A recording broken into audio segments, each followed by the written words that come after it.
ஓம் ஸ்ரீ சாய்ராம். எல்லோரும் என்னுற்றிருக்க நினைப்பதுவே இல்லாமல் வேறொன்றறியேன் பராபரமே. நாம் இப்பொழுது உண்மையான சுகம் என்ற நூலை வாசித்து கொண்டிருக்கிறோம். போன பாகத்தில், அதாவது இந்த உடல் எடுத்திருப்பது இது நம்முடைய புலங்களாலையும் உடலாலையும் நமக்கு வேண்டியது வண்டி அனுபவிக்கிறதுக்காக மாத்திரமல்ல, இந்த உடலால் நம் கை மற்ற புலங்களால் நம்ம அனுபவிக்கிறது ஒண்டி நம்மளுக்கு இதெல்லாம் கொடுக்கல, பிறருக்கும் உதவி செய்ய வேண்டும் அப்படின்னு சொல்லியிருந்தார். பரோபகாரம் இதம் சரீரம் அப்படின்னு. இந்த சரீரம் எடுத்ததுக்கு, இந்த உடல் எடுத்ததுக்கு பரோபகாரம், பிறருக்கு உதவி செய்வது தான் முக்கியம் அப்படின்னு சொல்லியிருந்தார். அது தாய் தந்தையர்லேருந்து சரி, உறவினர்களும் சரி, இந்த சமூகத்துக்கும் சரி, எல்லாம் அந்தமாரி உதவி பண்ணணும். எல்லோரையும் விரும்ப வேண்டும். லவ்வால் சர்வால் எல்லாருக்கும் உதவி தொண்டு புரிய வேண்டும்.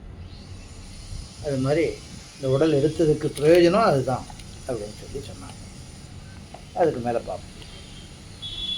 இப்போ பெற்றோர் பையன் என் பேச்சை கேட்க வேண்டும் என்று தாயும் அம்மாவுக்கு பணிவிடை செய்வதால் அவன் தன்னிடமுள்ள நகைகளை எல்லாம் எனக்கே கொடுத்துட வேண்டும் என்று மகனும் தன்னல நோக்கம் கொள்வது தான் அபாயம். அம்மாவுக்கு இது பண்ணுறது மகனோட கடமையாக நினைக்கணும். மகனுக்கு பண்ணுறது அம்மா யாரும் அதுமாரி கொடுக்க மாட்டாங்க. அதாவது மற்றவர்களிருந்து ஏற்பது என்ற எண்ணம் தான் இதுக்கு காரணம். இறுக்கமாக கட்டி போடுகிற பொருள். அதனால் ஏற்பது என்ற எண்ணத்தை விட்டுவிட்டு தாயாரை மகிழ்ப்பதற்காகவே தாயாருக்கு பணிவிடை செய்ய வேண்டும். அம்மாவிடம் சொல்லிவிட வேண்டும், இதோ பாருங்கள் அம்மா, உங்களிடம் உள்ள நகைகள், பணம் முதலியவற்றை உங்கள் விருப்பப்படி என் சகோதரனுக்கோ சகோதரிக்கோ அந்தணருக்கோ கொடுத்து விடுங்கள். எனது பணிவிடையை மட்டும் ஏற்றுக்கொள்ளுங்கள். இதில் உங்களுக்கு தயக்கம் எதுவும் வேண்டாம். பையன் சொல்லணும், நமது வேலை சேவை செய்வது மட்டும்தான். தாய் தந்தையருக்கு சேவை செய்தே ஆக வேண்டும். ஒரு பெண்ணை திருமணம் செய்து கொண்டு அழைத்து வந்தால் அவளுக்கு துக்கம் ஏற்படாத வண்ணம் பார்த்து கொள்ள வேண்டியது நமது கடமை. அவள் நமக்கு பணிவிடை செய்கிறாளா இல்லையா என்பது முக்கியமில்லை. அவள் நம்மை வெறுக்கட்டும், துன்பம் கொடுக்கட்டும், அப்போது பகவானுக்கு நம் மீது எவ்வளவு கருணை என்று எண்ணிக்கொள்ள வேண்டும். அவள் நம் மனத்திற்கு செய்ய நடந்து கொண்டால் நாம் மோகத்தில் சிக்குண்டு விடுவோம். இது அர்த்தத்தை புரிஞ்சுக்கணும்.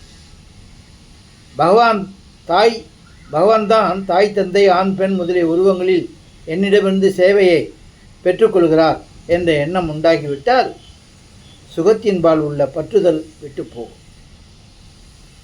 அது போனதும் பரமாத்மாவை அடைதல் நிகழும். ஏனென்றால் பரமாத்மா தான் எங்கனும் இருக்கிறாரே. எல்லா நாட்டிலும், எல்லா காலத்திலும், எல்லா பொருள்களிலும், எல்லா சம்பவங்களிலும், எல்லா சூழ்நிலையிலும் அவர் இருக்கவே செய்கின்றார். இரண்டாவது ஆசாமி எங்கே இருந்து வருவார்? இது பூரண ஞானம். ஆகவே பரமாத்மாவை அடைவதற்கான சுலபமான வழி சுகத்தை கொடுப்பது. இடையூறு சுகத்தை ஏற்பது. இந்த உலகாயுத சுகத்தை அதுவே பெருசாக நின்று அதில் இருக்கக்கூடாது. இதில் எப்போ அந்த மோகம், ஆசை, மயக்கம் எல்லாம் இந்த உலக இன்பங்களில் ஒரு வெறுப்பு வருதோ அப்போ தான் பகவானை நோக்கி நகர முடியும் அப்படின்றத இந்த மகான் சொல்கிறார். பரமாத்மாவை அடைதல் என்பது நிகழாத வரையில் எல்லா ஜீவன்களும் கைதிகள் தான்.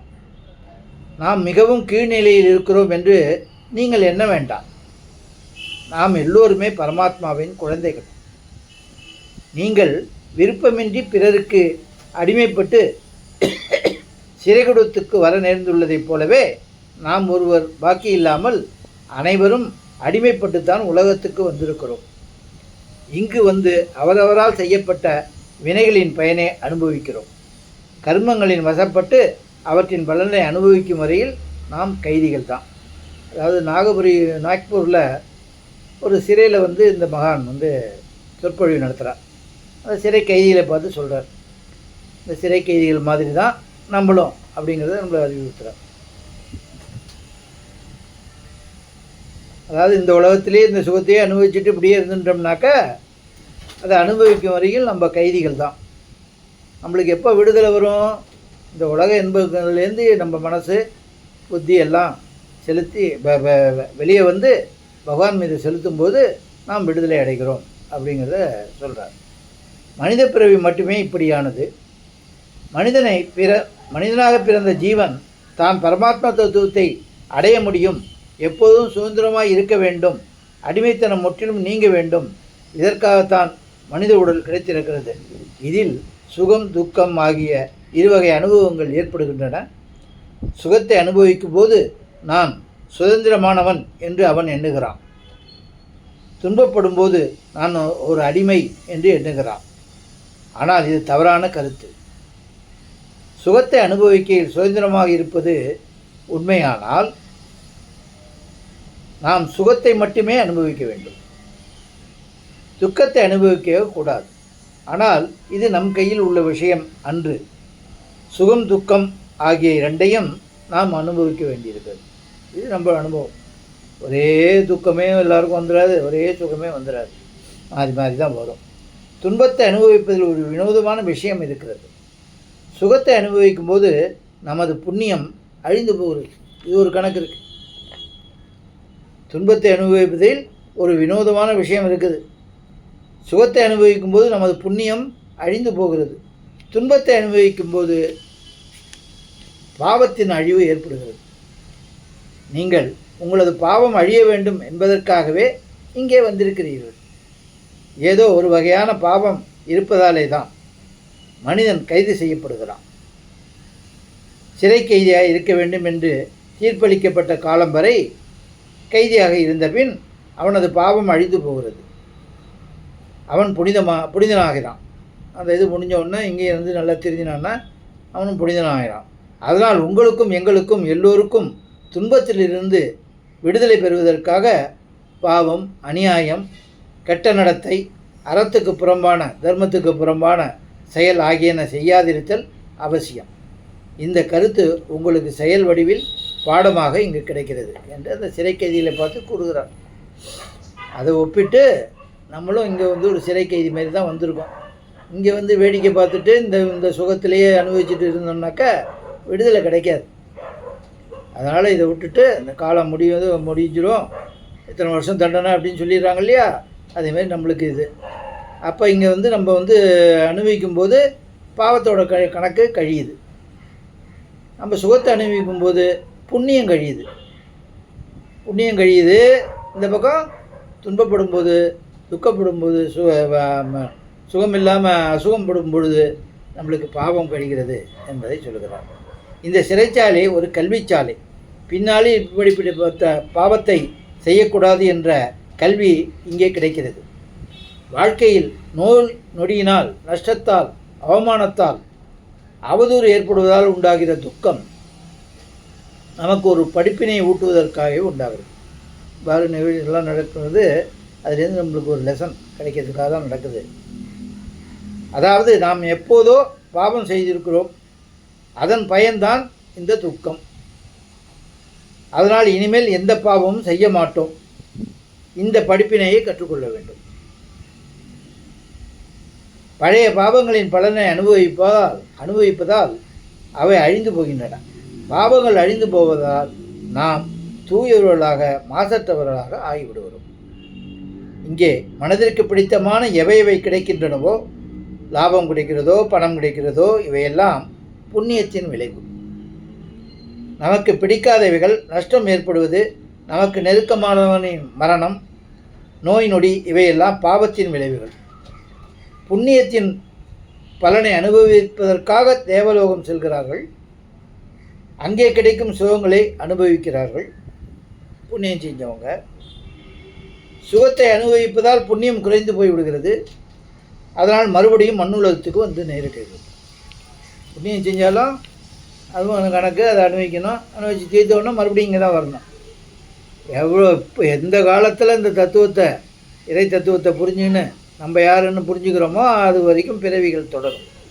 அது மனித பிறவியாக இருக்கலாம், நம்ம செஞ்சதுக்கு தகுந்த மாதிரி இதுக்கு உள்ள கீழ்ப்பிறவையாகவும் இருக்கலாம் அப்படின்னு பெரியவர்கள் சொல்கிறார்கள். பாவம் அழிந்து போகிறது துன்பங்களால், புண்ணியம் அழிந்து போகிறது சுகத்தால். சுகங்களை அனுபவிப்பதால் புண்ணியங்களின் அழிவு ஏற்படுகிறது. தன்னுடைய இயல்பு கெட்டுப்போகிறது.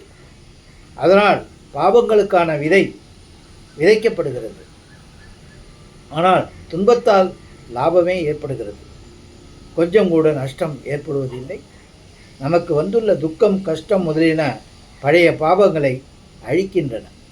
எதிர்காலத்தில் கவனமாக இருக்க செய்கின்றன.